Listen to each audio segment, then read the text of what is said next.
smile, Eric, almost says, I think I might have got away with something in the opening, and he knows it. Yeah, but his wins are starting to become more decisive. That's right. Yeah, it's always a good sign. And actually, we're seeing the King's Indian again, but this time Magnus is playing. It just speaks to that confidence level. Well, we might not see the Benoni again, Eric, but we are seeing experimentation. For sure. And this is a 3-minute time control, and this line is a bit more solid for black, not playing for like the f5 and kingside pawn storm. It's a bit more. You usually go for the d5 break at some point, loose pieces on the e-file. Knight e4 is, in fact, what I'd have to look at now, but can't remember. Yeah, it feels like we could be deep in theoretical. This is theory, exactly. It smells like theory, and I'm pretty rusty. I seem to remember some bishop c1, bishop d2 repetition here. Yeah, that I've seen some players, some top players go for. It's obviously not forced. You can actually see the evaluation bar favors white, but I have seen this repetition if you're not feeling more ambitious. So if we don't repeat now, maybe rook b1, preparing bishop b4, trying to trap the queen. Yeah, because queen takes a2 is much more of a risk than an escape route. So rook b1 probably be met by something like knight a6, just to cover the b4 square. But it's close to trapping the queen anyways, because if you give me a couple moves as white, probably queen c2, maybe bishop c1, something like that. Yeah, d5 is definitely an indication that the queen, Magnus was not comfortable with that queen on a3, and for a good reason. Bishop b4 can be played, but it does hand over the e3 square as a means to escape.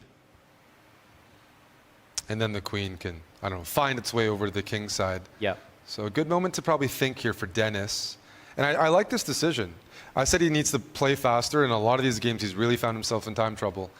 Whoa, knight takes d5. Wow. That's a blunder, I think. Well, so the knight on d4 is hanging. Yeah, I think you have a bishop c1 move at the very end of this. So this is critical. Yeah, put that. So takes d5.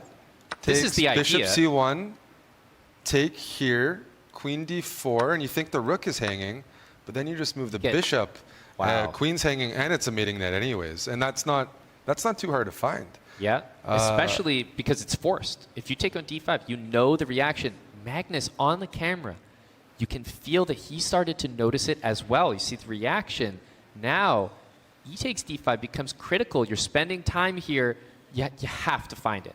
So what happened? We had, bishop c1 was played. He didn't take on d5. I wonder if the same kind of idea can be transposed to, because first of all, bishop c1, you don't have to actually sack anything technically. The coordination is really, really suspicious here, but it might just work after rook b2. It looks like it works, and at the same time, look at black's development. Magnus has been pretty greedy this game with his tactics. White's fully developed. Black still has to develop the queen side. Makes a bit of sense that there's something off here. So if bishop takes d4 on the previous turn and rook takes e2, another way to try to make a tactic work, there was that same idea, right? We looked at that bishop h6 idea. It doesn't quite work there, but you have to remember, Magnus has miscalculated, and once he realized that, he's abandoning all of those same ideas. I mean, Magnus lost that Benoni game on the dark squares. If you consider bishop takes d4, you know there's so many mating nets on the dark squares there that it's probably not correct, and you have to find other counterplays as black, but right now, just down a piece. Is he just winning the queen here now? Because I'm starting to look at knight c2, bishop b5. It hits the rook, but it's also defending the a4 knight.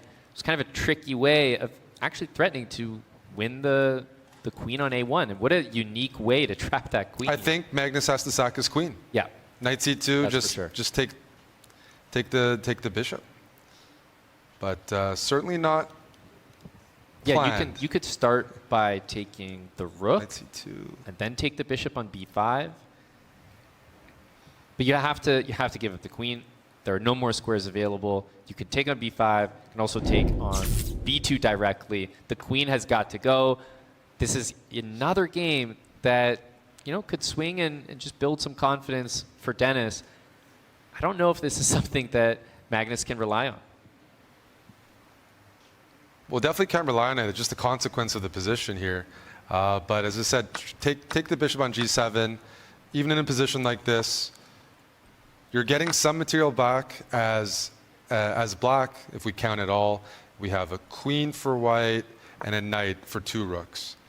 But look at that, the dark squares, right? Just queen a1 check. Yep. You know, they say when you look at imbalances, queen versus 2 rooks, it's kind of king position. Here, it's queen and knight versus 2 rooks.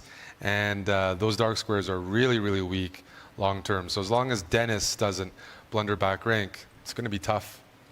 Yeah, agreed. And really, once you play h4 or h3, as soon as you have an escape square, I feel like you're no longer concerned. And obviously now material is just so heavily in white's favor that it's hard to imagine the comeback. Well, you might be wondering, why is Magnus playing on? There's one goal, a fortress. And that's if you take the knights off the board, and white can even win the, some of the queenside pawns.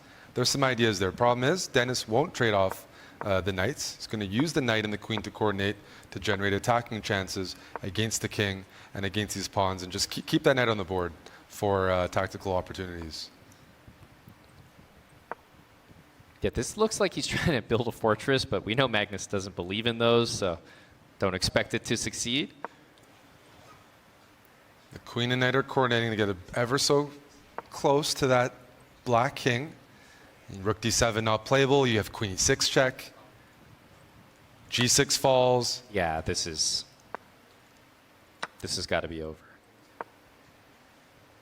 Another check here. The h-pawn can now push. Resignation. Another win for Lazavik.